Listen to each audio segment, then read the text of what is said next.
Buenos días, estamos en el segundo domingo del tiempo de la Cuaresma. Les saluda el Padre Hermenegildo Saldaña Taneco, siervo misionero de la Santísima Trinidad, desde la misión en San Martín Obispo de Tours, Iztapalapa. Durante la Cuaresma de este ciclo litúrgico, nos irán recordando las grandes etapas de la historia de la salvación. El relato de la vocación de Abraham, que encontramos en el libro del Génesis, nos presenta al patriarca dejando su tierra y emprendiendo un largo viaje hacia una tierra prometida por Dios. El Salmo recoge expresiones de confianza que muy bien podrían haberle acompañado durante la ruta. La escena evangélica de la transfiguración confirma la vocación de Jesús como Hijo amado de Dios e invita a los discípulos a que lo escuchen y le sigan el camino hacia la Pascua.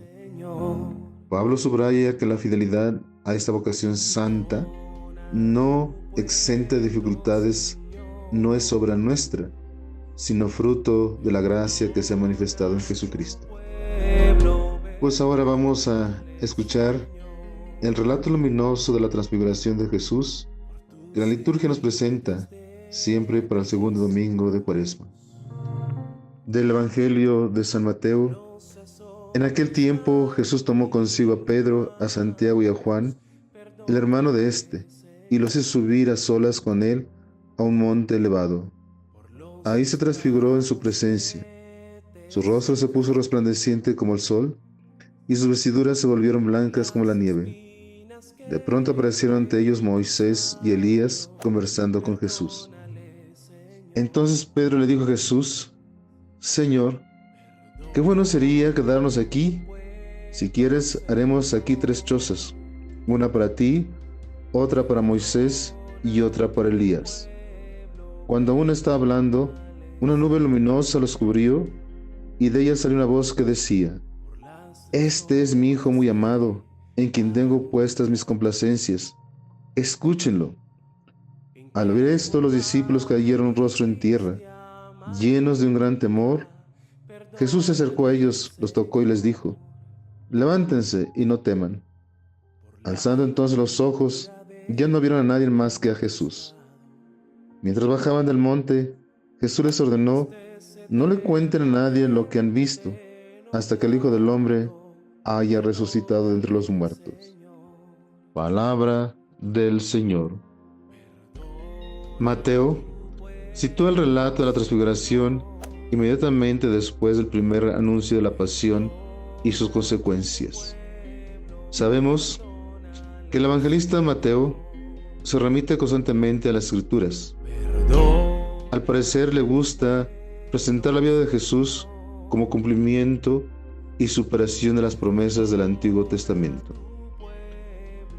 Como hemos escuchado, la escena de la transfiguración presenta los rasgos típicos de una manifestación divina, de un género literario muy abundante en la Biblia.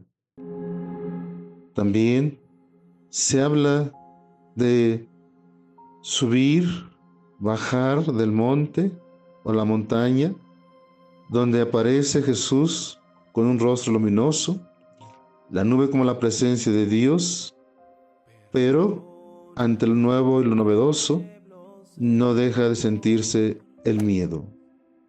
Con esto nos da a entender que significa que lo sucedido no se sitúa al mismo nivel que las vivencias cotidianas, que Dios ha revelado algo esencial sobre la identidad de Jesús que no podía percibirse en el contacto ordinario con Él. La transfiguración de Jesús supone una contemplación anticipada de la victoria del resucitado. Es Jesús mismo quien prohíbe a los discípulos hablar del asunto hasta que el Hijo del Hombre haya resucitado entre los muertos, pues solo entonces podrá entenderse su sentido. Con esto nos da a entender lo que en algún momento se habló del secreto mesiánico, es decir, que ya venía el Mesías, algunos fueron testigos, pero no era el momento de comunicarlo. Por eso, este gran sentido no se va a poder comprender hasta que llegue ese momento. Entre otros elementos visuales, contribuyen a dar empaque a la escena. Entre ellos encontramos la aparición de Moisés y de Elías. La presencia de ellos viene a corroborar que Jesús es el Mesías de Israel, ya que ambos personajes habían sido relacionados con su llegada de acuerdo a la tradición judía. El centro del relato está ocupado por la audición de la voz que se hace sentir desde la nube, un signo inequívoco de la presencia de Dios de acuerdo a las Sagradas Escrituras. Por las 3 horas de... Es ella la que interpreta definitivamente el sentido de la visión. La primera parte de su declaración coincide exactamente con lo que ya se había proclamado en el bautismo y ratificado en las tentaciones, pero con esto añade un elemento nuevo, esa parte de escúchenlo, escúchenlo. Debe ser escuchado porque con su palabra y con su vida ha llevado a plenitud todo lo que estaba anunciado en la ley y los profetas. La ley en Moisés y los profetas representan a Elías. ¿En qué sentido podría ayudarles la transfiguración a superar el escándalo de la cruz?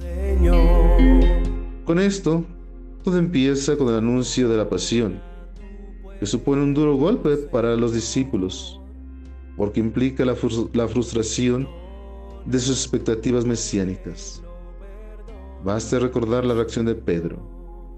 La transfiguración intenta animar la fe y el seguimiento de los discípulos que han entrado en crisis, mostrándoles por un momento el final del camino, en este caso, la resurrección. Jesús pretende prepararles para asumir lo que les queda por recorrer, la pasión y la muerte. Lo decisivo para ellos comenzará al bajar del monte y encontrarse de nuevo con Jesús solo.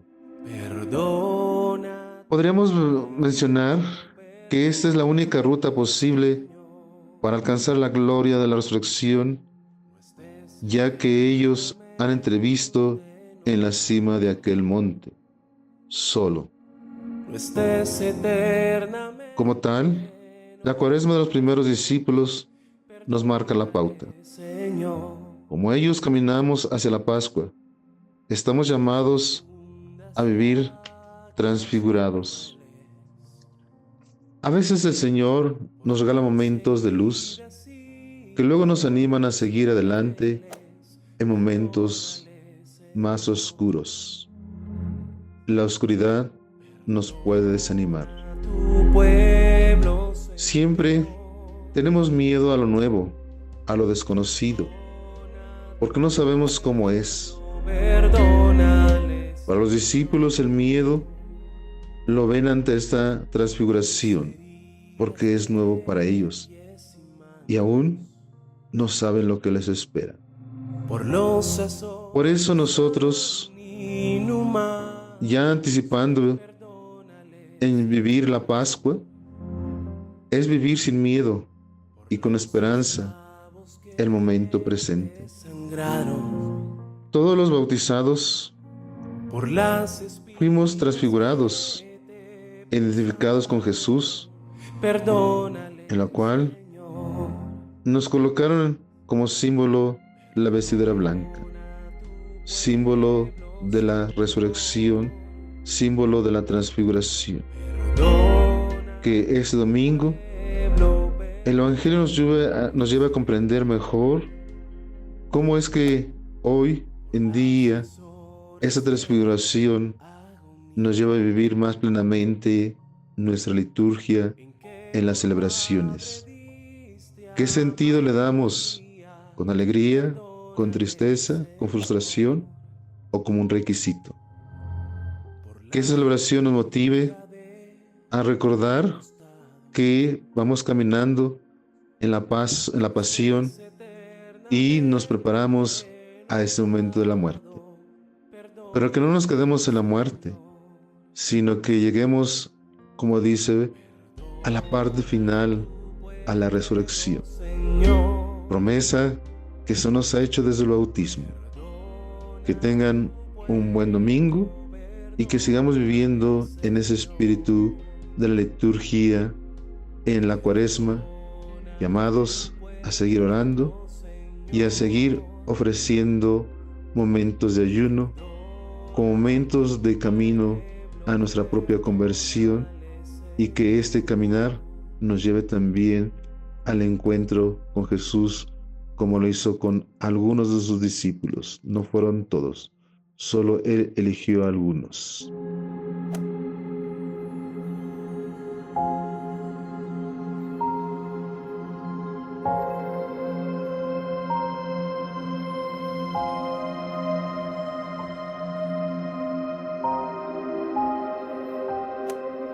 Perdona a tu pueblo enojado, perdónale, Señor.